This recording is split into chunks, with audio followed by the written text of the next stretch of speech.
Hey, what's up? I'm Mr. Honish. Today we will be exploring the region known as Central America, as well as the Caribbean islands. And the main goal of what we're doing is looking at opportunity and constraint. Remember, opportunities are the benefits provided to people by the environment around them. Constraints are limitations or drawbacks for people provided by their environment. So we're going to look at Central America here, which is really the southernmost part of North America. It's an isthmus that connects North and South America. On the west side, we've got the Pacific Ocean, and on the east is the Caribbean Sea. And Central America's land is incredibly rugged, but also very beautiful. Through the center, we have a chain of mountains and volcanoes. You can kind of see the texture here as you zoom in. So it's a very mountainous interior. There are coastal plains along the far east and the far west. So when you look towards where the land meets the sea, that's going to be a little bit flatter and lower elevation. When you consider the terrain, as well as the fact that there's really only a few short rivers in Central America, you can imagine how difficult transportation might be. Very rugged terrain, very hard to ship goods back and forth, very, very difficult to move people. There are a lot of similarities over here in the Caribbean islands. Caribbean islands, many of them are volcanic islands formed from volcanoes that start well underneath the surface. So what you get are pretty mountainous interiors in a lot of these islands as well. Very rugged on the interior, maybe a little bit flatter on the coastal plains. That's Puerto Rico, a U.S. territory. We have Haiti and the Dominican Republic here. Again, you can kind of see the texture on the interior that would make it not so easy for people to live on those terrains. So where a lot of the major cities around the coastal areas, where the elevation is a lot lower, where the land is going to be a lot flatter, where transportation is going to be a bit easier.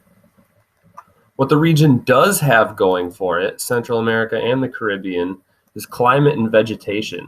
Much of the Caribbean coast of Central America is full of tropical rainforests, and a lot of the Pacific side has been utilized as plantations for sugarcane and bananas and ranches that have cattle and things like that. So all along this coastal plain, where it is easier to grow those things, the more mountainous interior gets a lot cooler with temperature. So that allows them to grow a little bit different types of crops that thrive in the cooler weather. This is where a lot of really good coffee beans come from, some of Central America's finest crops.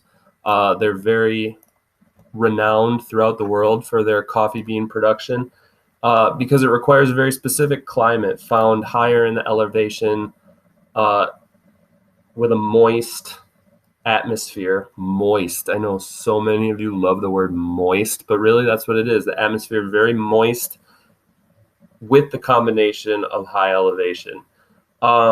Central America and the Caribbean, as far as latitude goes, we are in the tropics.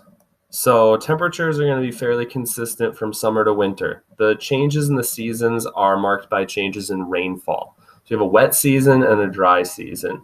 And winter is typically drier. Summer tends to bring heavier rain and wind, sometimes in the form of hurricanes.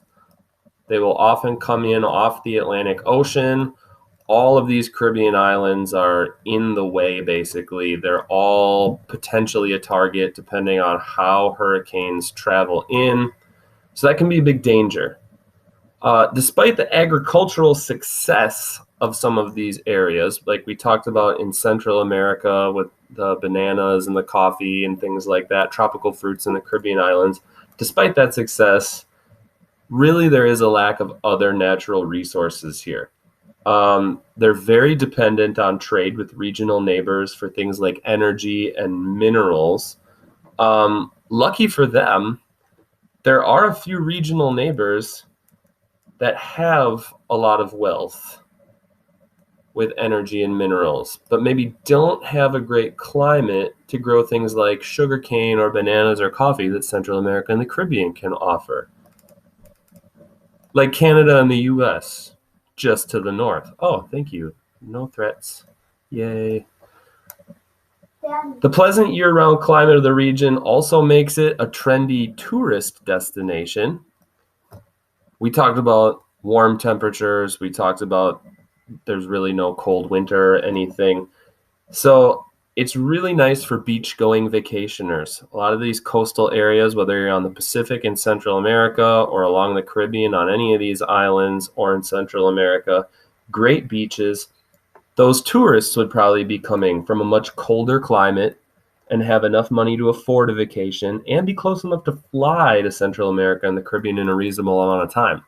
Once again, we're depending heavily on the US and Canada for those tourists. So trade partnerships, they bring in tourism dollars, very, very important economic relationship there.